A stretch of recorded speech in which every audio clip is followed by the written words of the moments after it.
Out of the night that covers me, black as a pit from pole to pole, I thank whatever gods may be for my unconquerable soul. Invictus, William Hinckley. I am a member of the first black African-American male fraternity, Alpha Phi Alpha, 1906, Ithaca, New York. I became a member of Alpha Phi Alpha in spring of 1995, and it has been one of the best experiences I've ever had in my life. I've truly met individuals who have led and are leading our country as professors, educators, motivators, motivational speakers, and athletes throughout. I look at it as becoming a part of a fraternity where we make impact on the students that I teach every day and helping to change our communities throughout. Resilience. Resilience and standing for justice has been a pillar for the brothers of Alpha Phi Alpha throughout manly deeds and scholarship for over 117 years. That service is what we pride ourselves on. How can we impact and change our culture? How can we change and impact the culture of the future?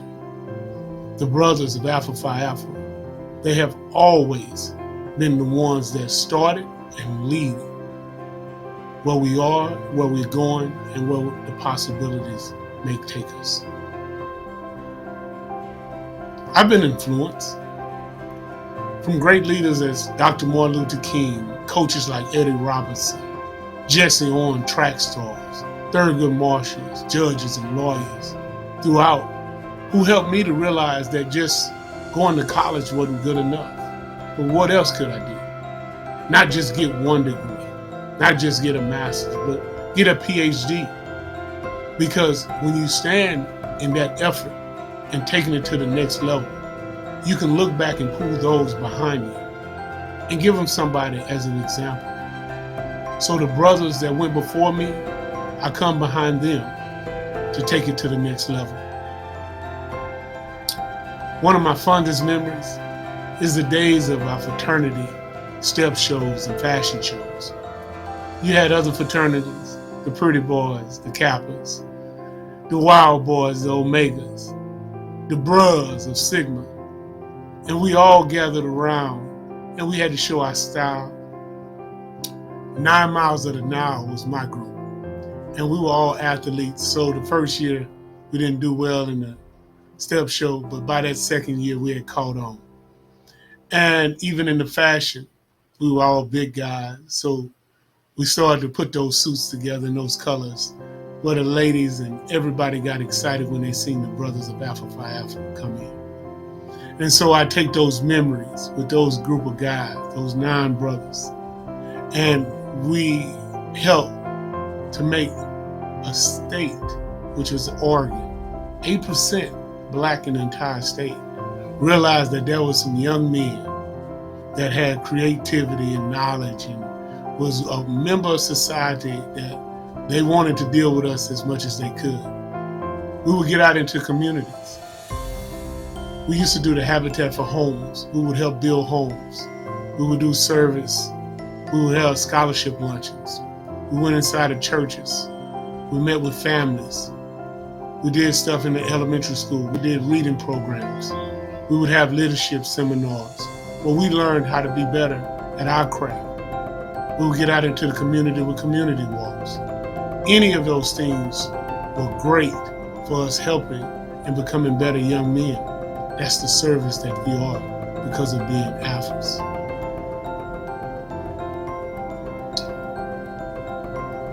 One of the service I just vaguely remember is what we done just last Martin Luther King's birthday, on Martin Luther King's birthday.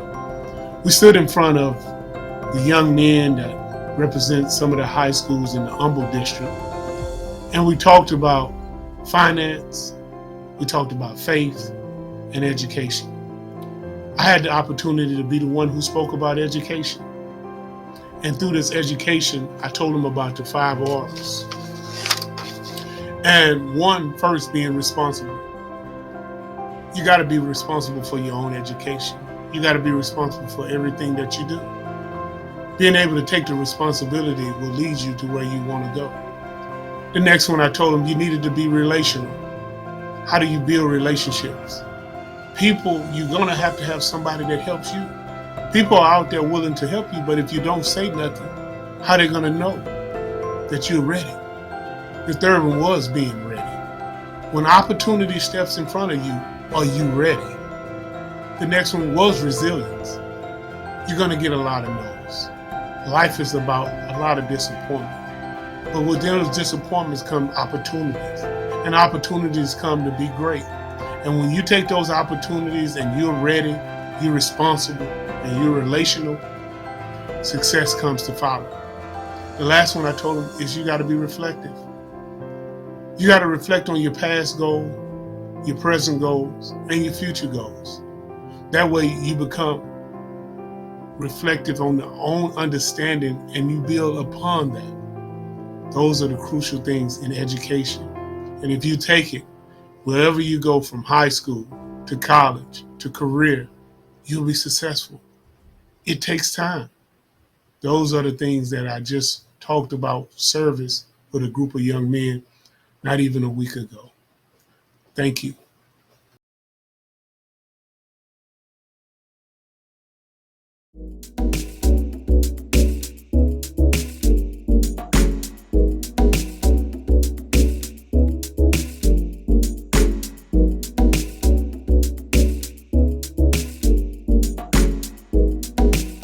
A member in 2012, so I have a 10-year journey as a member of Alpha Kappa Alpha Sorority Incorporated.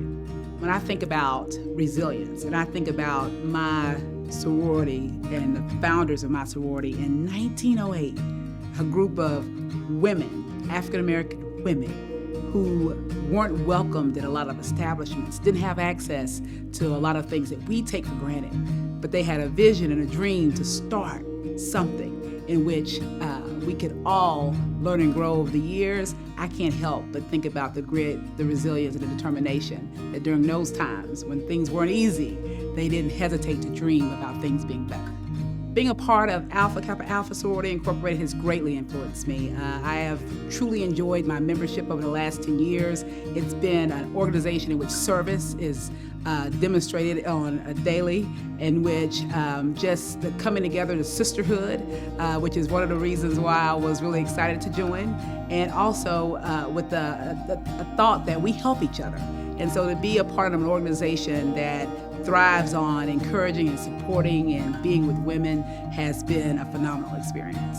My favorite memory of Alpha Kappa Alpha Sorority Incorporated was when I was transitioning to this position, actually, this area, and didn't have a lot of experience in the Houston area, didn't know a lot of people, and the fact that members of Alpha Kappa Alpha Sorority Incorporated from across the region, across the area, the welcome and the open arms and the encouragement and inspiration that they provided during some moments that were tough, because when you're transitioning to a new town and you don't know anyone, it's tough. And so it wasn't just about the celebration, but it was about the prayers that were sent, the support that was created, and I will never forget how the women of Alpha Kappa Alpha Sorority Incorporated has encouraged me throughout my career professionally as well as personally during some tough times. They were there through the loss of my son, they were there through some loss of my grandmother, you name it. The sisterhood, the support, anything that you can imagine, the women of Alpha Kappa Alpha Sorority Incorporated, they have been that.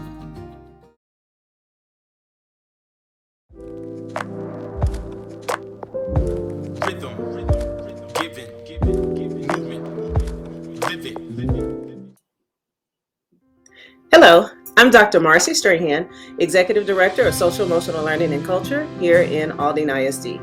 I have the esteemed honor and privilege to talk to you about my experience as a member of Delta Sigma Theta Sorority Incorporated.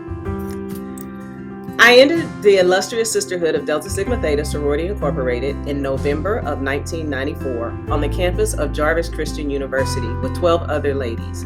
We bear the name 13 Precious Jewels. I'm proud to say that I'm the tail of the line. I am number 13, and my line name is Diamond. I crossed in the fall of my senior year and began student teaching in the spring. So my collegiate experience is a little different than most that you might hear about. I helped with community service projects as best as I could, managing my schedule as a student teacher, but I did also have the opportunity to participate in one step show while I was a student at Jarvis. When I think about the resilience of the sorority, it goes back to our founding, and it's twofold. So just number one, the decision that our founders made to create Delta Sigma Theta Sorority Incorporated, but then also their first act of public service immediately after founding on the campus of Howard University. Our founders were participating in the Suffrage March of 1913. So if you just think about that time period for women, not only women, African American women, but then to know that Deltas were out in the front leading that charge, that there's no other definition of resilience that I could even think of other than those young women and the boldness that they had to step out on faith and be able to do that and implement change immediately. Being a part of the Delta Sigma Theta Sorority Incorporated is amazing. So when I think about how it's influenced me, I think other than the sisterhood and just that close-knit group of sisters that I have that are with me to cheer me when I'm doing well, to lift me up when things are not going so well, to keep me encouraged and motivated.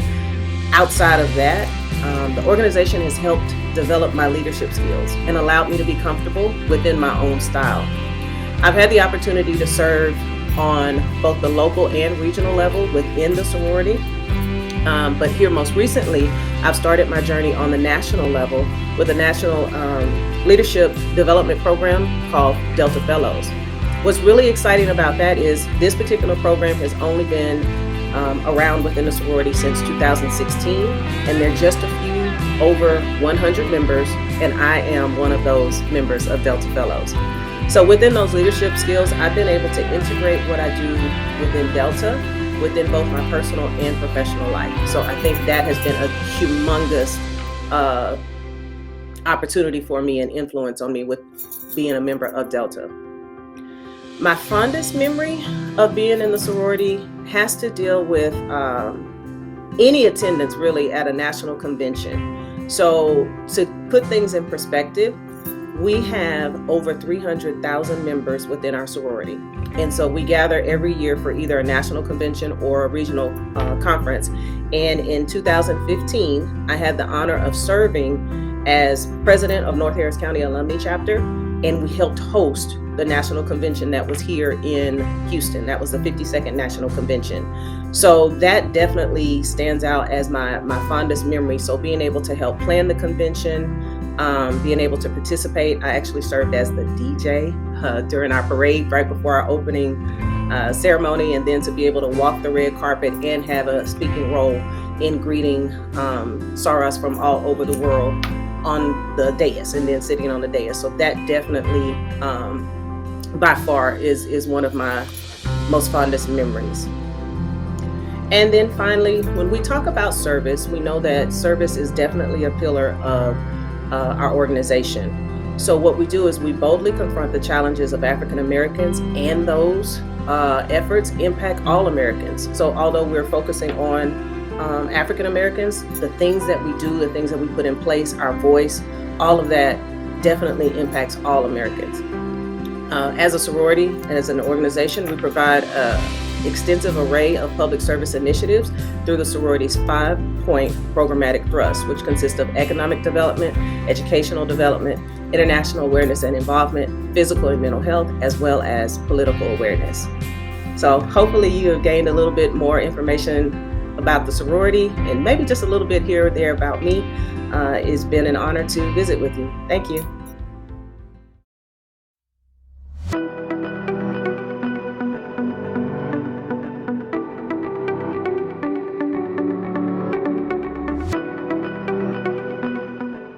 I have been a member of Zeta Phi Beta Sorority Incorporated since the fall of 2000. Seems like so long ago, but I remember it like it was yesterday.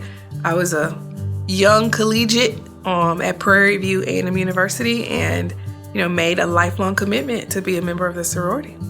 I don't know what the history books will say about the times we've lived in. I mean, they have been interesting to say the least. So we only know what happened in the 1900s, specifically in 1920 when Zeta Phi Beta sorority was founded. We only know what the history books tell us. So I can't imagine really what was happening. And so for an organization like this to be created specifically for the betterment, the support, the connection, the service for women, right, who were really girls at the time, you have to be resilient. You have to know you need a place to go, and you have to know that people will need you forever. I also know that, there's some internal things that happen that people don't know about in sororities, right? So you don't get to know about the financial challenges. You don't know about when you have leaders that don't agree, the next set of leaders that come after. You don't know about all those things. But to still be able to be here 103 years later from its founding, and all the things that have happened, all the changes we've experienced, all the changes the organization has experienced, and we're still based on fundamentally the same thing: sisterhood, service, and and achievements and academic success, and all the bright and shining things. You have to be resilient. Otherwise, you wouldn't stay. You wouldn't stand, and people wouldn't be drawn to you. So what I know is that the organization is mighty resilient. We don't even know what that means. We don't know how many real kinks are on the armor, but it's still there and it's still standing. So as I mentioned, I joined when I was in college, right? And so, you have to act a certain way or be a certain way to be selected and identified as a member of a candidate for the organization. And so for those years that I was in school, I had to be a certain way, right? But it's a lifelong commitment. I got it, and then truly I could be whoever I want to be. But no, by being a part of the sorority, I know that I'm just not doing things for myself. To be a woman of Zeta, right? You are a finer woman. And for me, that means you're the best of the best. You're the sharpest. You're the shining star. And so anything that I do, I'm always doing it not just for me, not just for my family. I'm doing it for the entire sorority. And then we're also constitutionally bound to the men of Phi Beta Sigma. So I'm not just doing it for me and my sorority sisters. I'm doing everything I am for the entire family. And so that separates us. It also makes me think about everything that I do. I don't get to hide, but then also I get to brag a little more. Like, yeah, I'm a member of Zeta Phi Beta. It's not always the one that everybody thinks about or knows about, especially in Aldine. My sisters and brothers are few, but we are mighty. So it's just interesting to be here and know that everything you do is you're representing someone else. For me, that is a built-in family. I have sisters and brothers. Now, in my real family, I only have one brother, and my relationship with my brother means the world. It's the same in Phi Beta Sigma. I have never been at any of my life occurrences or celebrations or achievements and can't think of anybody who is not there. Like, every milestone I've hit, anything I've done, there has been someone from my sorority or fraternity right there cheering me on. The example I share with everybody is I was fresh out of college, my first job, and I had to go across the country to Las Vegas for an event. It was a work activity, and we didn't have hashtags back then. You couldn't search for people. The network was there, but you had to work really hard to meet people. We were still using Ask Jeeves. You don't even know who that is. We're still using MapQuest. We were still doing those things. And I remember telling one of my fraternity brothers, I am going to Vegas. And he said, I'll call somebody. I literally got off the plane, and there was these men from, they had on fraternity shirts, and they were like, you're Sheleah? I mean, I barely wear paraphernalia. I probably didn't have anything on, but they knew who I was. And they were there, and they're like, we're going to show you where you go. And they took me to dinner that night. And when I got there, I was welcomed by Zetas and Sigmas from the area. And they were seriously there just to know who I was, just to support me. That to me stands out as something I will never forget. It's a true reminder about the brotherhood and the sisterhood. We are founded on the foundation of service. It's the concept of you have and you give, right? The more you have, the more you give. The idea of much is required, right? the idea that you have to help others, and that's the foundation of who we are. There's things I could go through about, just this weekend, my friend said, "You want to come with me? We're doing a highway trash pickup." I mean, that was one of my favorite things to do in college. Or he said, we're also going to give out, love bags for the homeless. And, it's the idea that you don't just exist for yourself. You exist to serve others. And that's what sorority for me always means. I mean, yeah, there was the business of sorority. You look a certain way, you act a certain way, you achieve, your grades matter, your influence matters, what you do in college or where you work matters and connects to who you are. But really, it's how you're serving others. And for Zeta Phi Beta, we have a huge connection to women and babies, specifically premature babies. And I can think about the Stork's Nest, and that's something we're founded on, and like making sure that women who have babies have what they need, and when babies come home, they have what they need. And so those kind of things play over in my mind over and over again about, service can mean so many things, but those small things that connects and make sure that people have what they need is a reminder of like just who we are and how we're founded.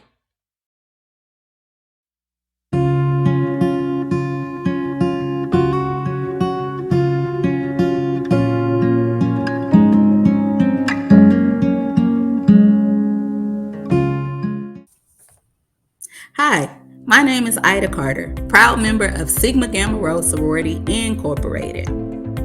I began my Sigma journey at the Prairie View A&M University in 1999. Becoming a member of Sigma Gamma Rho was one of the best decisions I've ever made. I've gained extended family, a support system, and so many accountability partners you wouldn't even imagine. Our theme this year for Black History is resilience, and I can't help but think about my sorority when I think about resilience. Sigma Gamma Rho was founded on a predominantly white campus in 1922. 7 young educators set out to create an organization for us, by us, to serve everyone. They fought so much racial injustice, so much hostility, even battled the KKK. And they managed to press on. Had it not been for their bravery and their commitment to education, we definitely wouldn't be celebrating 100 years of sisterhood and service.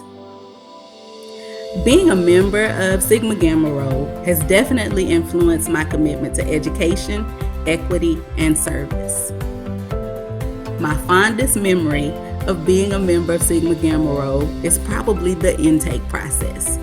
Many years ago, I had the opportunity to truly bond with some young ladies that are my forever family. We really learned the meaning of being my sister's keeper. I tell you, those were some good times. So that definitely would have to be my fondest memory. Representing Sigma Gamma Rho on campus and doing it in excellence, and of course with a little flair, was also pretty fun too.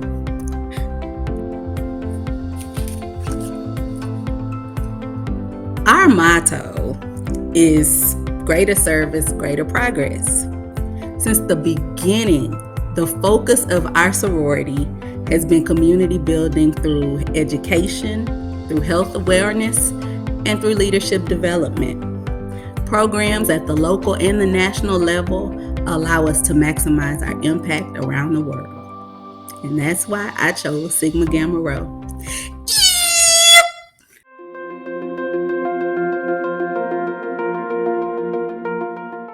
This is Torrie Richardson. I'm a member of Iota Phi Theta Fraternity Incorporated. The first question stated that you'd like for me to give you a little about my experience with the fraternity. So with Iota Phi Theta Fraternity Incorporated, I actually pledged in the spring of 2001. And since that time, I've served on every level of fraternity, whether it be local, regional, and national. I've been a part of the national mentoring arm. And so Iota Youth Alliance, which is our mentoring program, I've worked with that portion of our fraternity. On a regional level, I've been the assistant regional players. I've served with as treasurer. And on a local level, I've been chapter players for the grad chapter as well as the undergrad chapter. The second question was, our theme this year for Black History Month highlights resilience. How this organization demonstrated that? Well, our fraternity was founded in 1963, so that was during the Civil Rights era. And we initially took part in the Civil Rights protests. We've contributed to supporting our people in all endeavors during that time. And just being the youngest fraternity and founding so much later than most of the other fraternities, we've managed to find our, I would say, niche in the fraternal aspect, and we have lasted this long. So this year we are actually celebrating, 60 years. So we've managed to find a way to stay relevant in this time. How has being a part of the fraternity influenced me? When I came through at a time where I was probably one of the youngest members. Most of our members have a background as far as the military or masonry. And so many of the members from my chapter, which I pledged at Prairie View, and so our chapter is Lamb Chapter, we're the only single letter chapter in the South. And so that in itself means something. We were founded at a time where, one, being the youngest fraternity, but also not too many people down south knew what Iota was. And so with that, and the fact that many of our members are older, so by the time I came to college, fresh out of high school, most of the members either had families because they were prior military, or they were just at an age where they were probably 25, 26, when I'm coming in at 18. So it influenced me in a way that it made me think outside of the box. The young mentality I had, I grew up a little bit faster because I'm hanging around older men with families. So my mindset was different than, I would say, a typical high school going to college student. And with that, I was put into certain leadership roles on the campus at an earlier age. And so, yes, we still had the fun of being in a fraternity, but there was the work of being in a fraternity that I learned at a much younger age. The next question is, what is my fondest memory of being a part of the fraternity and sorority? I'm not sure if I have one in particular. I think there's a combination of things.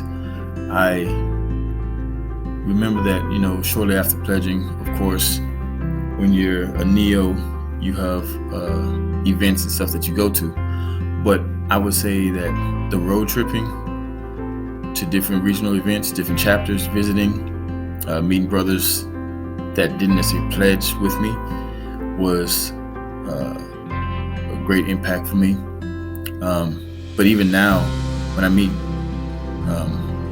neos, gentlemen that are just coming in and finding out that at this point in time, why were they interested in pledging this fraternity, especially when there are so many organizations that have been around for more than 100 years now. It's always interesting to see that although our time has been separated by many years, we still have very similar mindsets as far as why they joined. But I want to say we're creating memories every day, so a lot of it is still the fact that, like, the gentleman that came through my chapter, we're still pretty close to this day, even though we move all around the world, because like I said, for the most part, we're all military. So we're stationed in Germany, Florida, Japan, everywhere. And we still keep in touch. We're sharing our family lives together now. So these are memories that we're still creating. The final question is, service is a pillar of the organization. How has your organization contributed to the efforts of service? So every year we do Christmas with Santa with the National Panel and Council. We also have, like I said, the Iota Youth Alliance. So we're always working with mentoring young boys. We do the Houston Food Bank, and that's our grad chapter initiative that we do every month. We work with Houston Food Bank, make sure that we go out there and volunteer with them. And then we work with other local organizations, whether it be churches, just kind of helping schools. We do have a few brothers that work in Aldine, but also in other districts as well. So like HISD, Spring. And so we are working with those districts as well for different events that's going on. So there's quite a few that we work with. And then on a national level as well, we work with St. Jude's. We're always raising funds to donate. So there are a few different organizations that we're always partnering with.